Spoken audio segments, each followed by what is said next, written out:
melakukan pemeriksaan uji kualitas air secara kimia.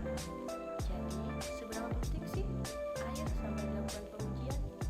Nah, air sendiri sangat penting dalam kehidupan, baik untuk manusia, untuk hewan, maupun untuk tumbuhan. Untuk manusia sendiri, air sangat penting untuk mengangkut zat-zat makanan yang ada di dalam tubuh dan air sebagai sumber energi. Maka dari itu, dilakukan pengujian. Pengujian yang saya lakukan yaitu pengujian secara kimia dengan metode sederhana. Nah, pengujian secara kimia ini dapat dilakukan untuk menentukan kadar pH, keasaman, dan kandungan kimia apa yang ada di dalam air tersebut, sehingga air tersebut dapat dikatakan layak atau tidaknya ketika diminum. Langsung saja kita melakukan pemeriksaan. Langkah awal yang dapat kita lakukan yaitu menggunakan alat pelindung diri seperti jas lab, kemudian menggunakan masker,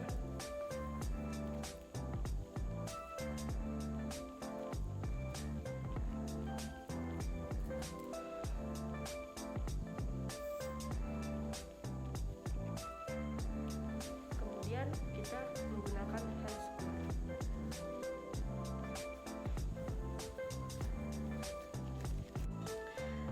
Nah, baiklah, selanjutnya kita akan menyiapkan alat dan bahan yang akan digunakan.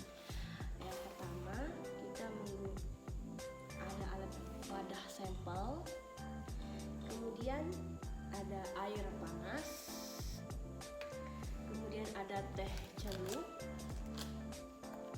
kemudian ada sampel air sungai, sampel air kolam, dan sampel air selokan.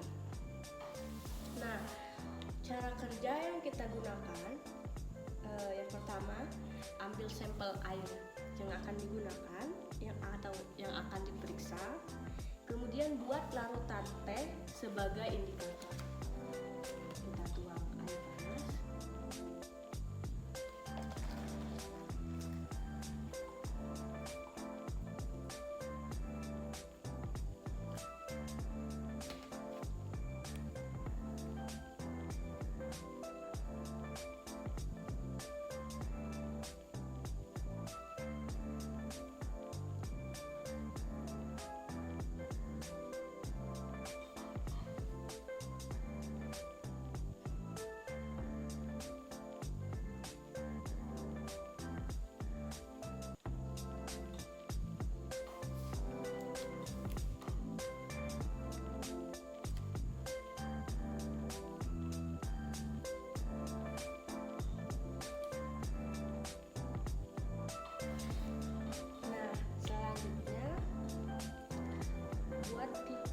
Tuangkan larutan teh pada wadah uji dan tambahkan air sampel dengan perbandingan 1:1. Yang pertama kita menuangkan indikator larutan teh ini ke dalam air sungai. Kita campurkan dengan perbandingan 1:1.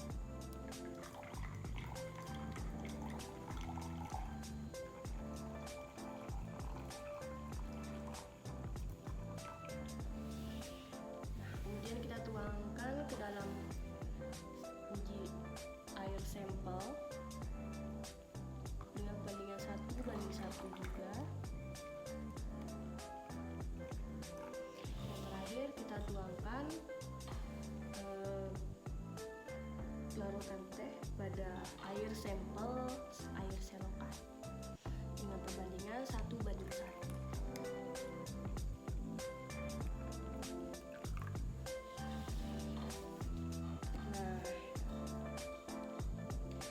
Kemudian kita diamkan selama 24 jam dan kita amati perubahan yang akan terjadi.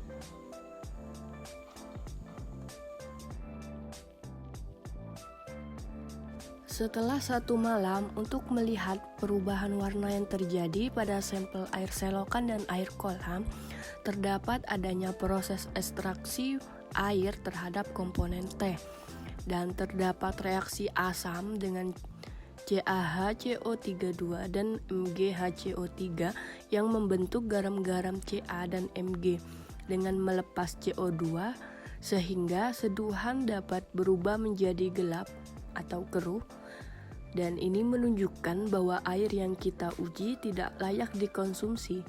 Sedangkan untuk sampel air sungai tidak ada proses ekstraksi dan tidak ada reaksi asam yang terjadi, sehingga sampel air sungai yang kita uji layak untuk dikonsumsi. Tidak hanya sekedar melihat perubahan warna yang terjadi, kita juga harus melihat terbentuknya lendir dan lapisan minyak. Untuk sampel air sungai tidak terdapat lendir dan lapisan minyak, jadi bisa dikatakan sampel air sungai layak untuk dikonsumsi. Untuk sampel air kolam hanya terdapat lendir, sedangkan untuk sampel air selokan terbentuknya lendir dan lapisan minyak. Itu bisa diartikan sampel air selokan dan air kolam tidak layak untuk dikonsumsi. Sekian pengujian yang dapat saya lakukan, semoga bermanfaat bagi teman-teman dan teman-teman bisa melakukannya di rumah. Kurang dan lebihnya saya minta maaf. Wassalamualaikum warahmatullahi wabarakatuh.